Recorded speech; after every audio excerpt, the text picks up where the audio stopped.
प्रिय बच्चों, आज हम सामाजिक विज्ञान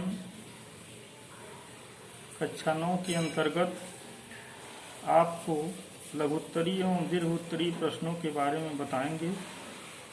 इसके पहले हमने आप लोगों को अति लघुत्तरी प्रश्नों के बारे में बताया था। आइए देखते हैं क्वेश्चन। फ्रांस में क्रांति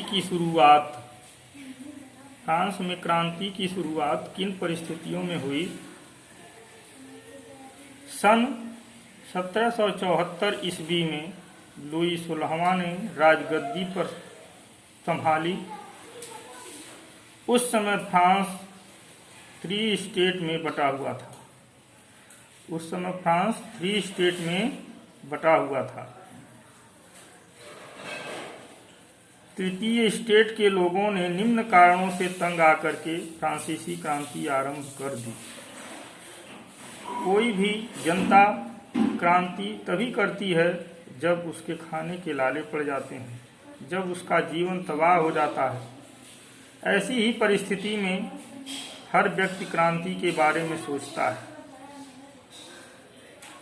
फ्रांस में क्रांति की शुरुआत के लिए अनेक परिस्थितियां जिम्मेदार थी।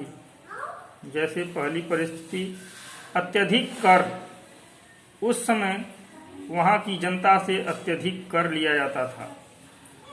फ्रांस की सरकार ने वहां की जनता से तरह तरह के अनेक कर लेती थी, जिसके चलते जनता को 2 वक्त की रोटी भी मिलना मुश्किल हो गया।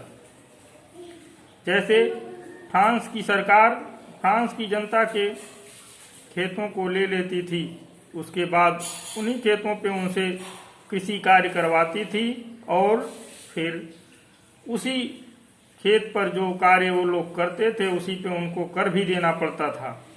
यानी बहुत ही अत्याचार लुई 16वां ने वहां की जनता पर किया था। अगली परिस्थिति थी अमेरिकी युद्ध में हस्तक्षेप। आगे देखिए, अगली परिस्थिति थी अमेरिकी युद्ध में हस्तक्षेप। फ्रांस ने ब्रिटेन के खिलाफ युद्ध में अमेरिका का साथ दिया। फ्रांस ने किसका साथ दिया था? अमेरिका का साथ दिया, जिसके चलते फ्रांस पर सेना की जरूरतें पूरी करने का भार पड़ गया। उसने जिम्मेदारी ली थी अमेरिकी युद्ध में उसकी सहायता करने की, इसलिए जो भी जरूरतें पड़ती थी उसको पूरा करने की जिम्मेदारी फ्रांस सरकार की थी। इसीलिए उसके ऊपर बहुत सारा भार पड़ गया। इससे फ्रांस पर अरबों रुपए का भार चढ़ गया। इससे फ्रांस पर कितने रुपए का? अरबों रुपए का भार चढ़ गया। अगला स्टेप देखिए, कम वेतन। अगली जो परिस्थिति थी वह क्या थी? कम वेतन। फ्रांस में जिस दर से जनसंख्या बढ़ रही थी उसके मुकाबले खाद्य आपूर्ति कम पड़ने लगी। इसलिए सरकार महंगाई बढ़ा दी। इसलिए सरकार ने क्या की? महंगाई को बढ़ा दिया, जिससे जनता को रोटी के लाले पड़ गए। सरकार ने वेतन देना भी कम कर दिया। जब उसके पास धन की कमी होने लगी तो सरकार ने क्या किया? वेतन देना भी। अगले स्टेप में हम देखते हैं उभरता मध्यम वर्ग। तृतीय स्टेट के जिन लोगों ने शिक्षा प्राप्त कर ली थी उन्हें यह लगने लगा कि कुलीन और पादरियों की सामाजिक हैसियत जन्मजात थी। शिक्षित वर्ग को यह अच्छा नहीं लगा। उन लोगों ने कहा कि सामाजिक हैसियत योग्यता के आधार पर होनी चाहिए, और शिक्षित वर्ग को ऐसा लगने लगा कि वहाँ जो था वह सामाजिक हैसियत उस जन्मजात ही थी, क्योंकि जो नए लोग थे उनके पास योग्यता होने के बाद भी उनकी हैसियत को कम आंका जाता था। अगला स्टेप देखिए, विचारकों का योगदान।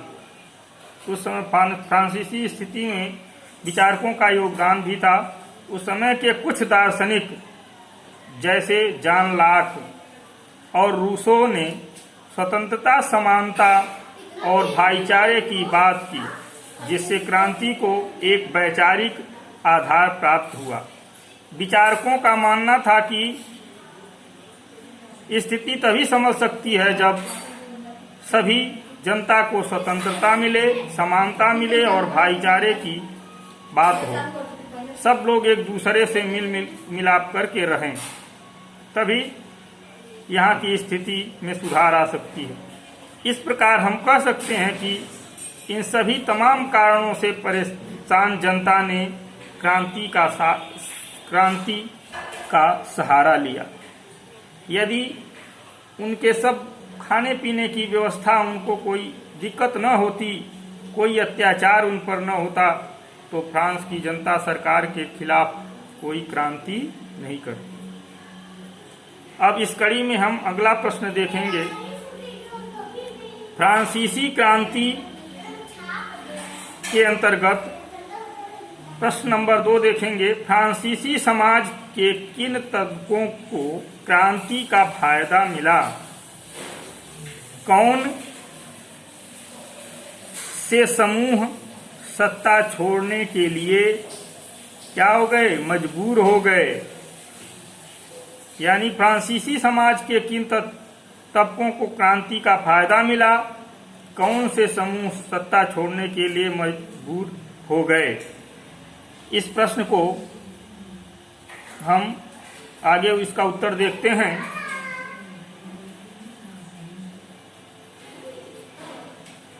1789 ईस्वी फ्रांसीसी क्रांति के बाद वहां संविधान का निर्माण हुआ।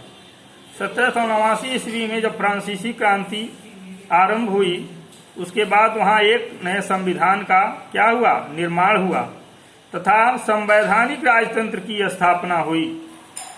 इस संविधान ने अनेकों प्रकार के अधिकारों की बात की, जिसका सबसे ज्यादा फायदा तृतीय स्टेट के उन लोगों को मिला जिसमें अमीर और गरीब दोनों शामिल थे।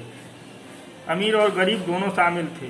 हमने पहले भी बताया था, 3 स्टेट के अंतर्गत आप सभी बच्चे जानते होंगे कि किसान और मजदूर तबके के यानी मध्यम वर्ग के तमाम लोग आते थे, जैसे व्यवसायी, वकील, मजदूर और किसान, महिला कारीगर आदि इस तृतीय स्टेट के अंतर्गत आते थे। आबादी के बड़े हिस्से को प्रधान का अधिकार मिला। जो आबादी का बड़ा हिस्सा था वहां का, उसका अधिकार किसको मिला? प्रधान को मिला। इससे यह लाभ था कि अब आम जनता न्यायपालिका और व्यवस्थापिका में अपने पसंद के प्रतिनिधि भेज सकती थी। जब वहां की जनता को स्वतंत्रता का अधिकार मिला तो उसने अपने प्रधान को प्रतिनिधि के रूप में स्वयं चुन सकती थी।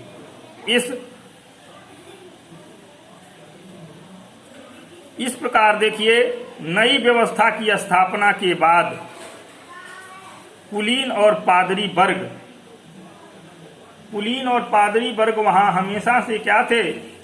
वह बहुत ही अत्याचार करते थे जनता पर, क्योंकि उनके पास बहुत सारे ऐसे विशेषाधिकार थे जिसके कारण वह जनता पर अत्याचार करते थे और गरीब जनता के हक को मारते थे।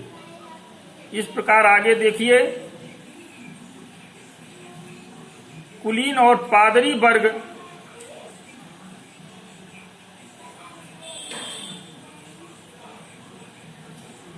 सत्ता छोड़ने के लिए विवश हो गए। इस प्रकार हम कह सकते हैं कि फ्रांसीसी समाज में समूह सत्ता छोड़ने के लिए मजबूर हो गया। ऐसे कौन समूह थे? पादरी और कुलीन वर्ग। इस प्रकार हमने आप लोगों को बड़े प्रश्नों में 2 प्रश्नों को बताया, जिसे आप क्या करेंगे, अपने कॉपी में नोट कर लेंगे। उसके बाद हम अगला प्रश्न फिर अगले वीडियो में देंगे।